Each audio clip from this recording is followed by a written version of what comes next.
tekereza umunsi wagombaga kuba uw'ibyishimo, umunsi wo gusezerana imbere y'amategeko, umunsi wo gutangira ubuzima bushya, ariko mu kanya gato cyane ibintu byose bigahinduka.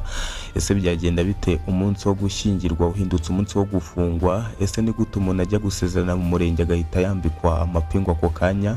Iyi ni inkuru ibabaje iteye impungenge kandi isaba ko tuyitekerezaho twese nk'urubyiruko. Turi mu karere ka Rutsiro, aho umusore w'imyaka 23 afunzwe akekwaho icyaha gikomeye cyo gusambanya umwana utarageza imyaka y'ubukure, akamutera inda mu gihe yari agiye gusezerana rero n'undi mukobwa. Uwo musore yahise afatiwe ku murenge, ahita atabwa muri yombi. Byimve ni kwizera niko nitwa, iyi ni Itohoza TV Rwanda, ngo ikaze wowe uri mu mpande z'isi zigiye zitandukanye. Cyo gukora urakizi, kanda subscribe, like na share kugira ngo ibiganiro byacu n'amakuru yacu bitazajya bigucika. Ubundi unyemerere mubwira akantu ku kandi kuri iyi nkuru. Ibi byose byabaye ku itariki 29 Mutarama 2026 mu murenge wa Murunda, akagari ka Twubugezi. Niho uyu musore yafatiwe mu gihe yari yiteguye gusezerana imbere y'amategeko n'umukobwa w'imyaka 28. Abari aho bavuga ko nawe wari witeze ko uwo munsi urangira uko nguko. Abantu bari baje nk'uko bisanzwe ku murenge, bamwe bari baje gushyigikira uwo mukobwa ndetse abandi baje gushyigikira uwo mujeni, abandi nabo bari baje gushaka serivisi zitandukanye zo ku murenge. Nta n'umwe wari uzi ko hari iperereza rikomeye ryari rimaze iminsi rikorwa. Mu kanya gato rero inzego z'umutekano zahise zitabara cyangwa se zahise zihagera. Uyu musore ahita atabwa muri yombi, ashyirwa mu maboko y'ubutabera. Byimve ni kwizera niko nitwa, iyi ni Itohoza TV Rwanda.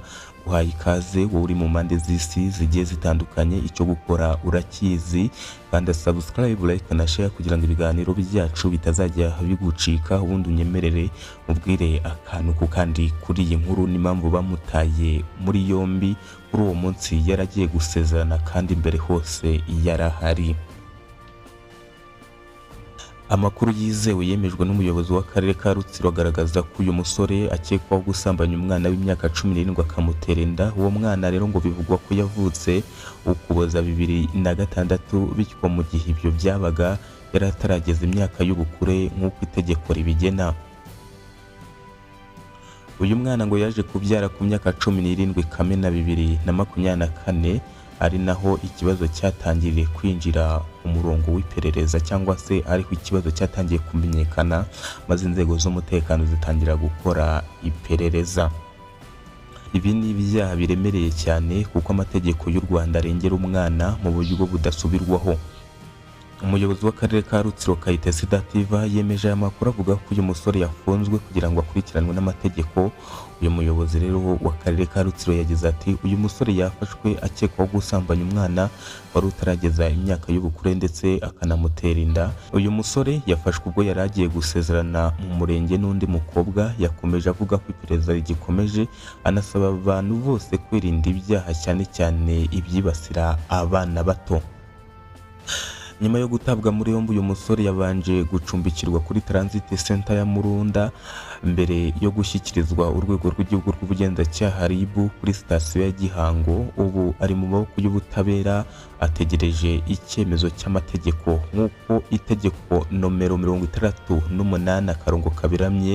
68/2018 rigena ibyaha n'ibihano muri rusange rivuga ko uhamijwe n'urukiko icyaha cyo gusambanya umwana ahanishwa igifungo kitari munsi y'imyaka 20 ariko kitarenze 25. Ibi bigaragaza uburemere bw'ibyaha n'impamvu leta y'u Rwanda ikomeje gushyira imbaraga mu kurengera abana bato. Iyi ni inkuru irimo isomo rikomeye, isomo mu rubyiruko, isomo ku babyeyi, isomo ku muryango nyarwanda muri rusange.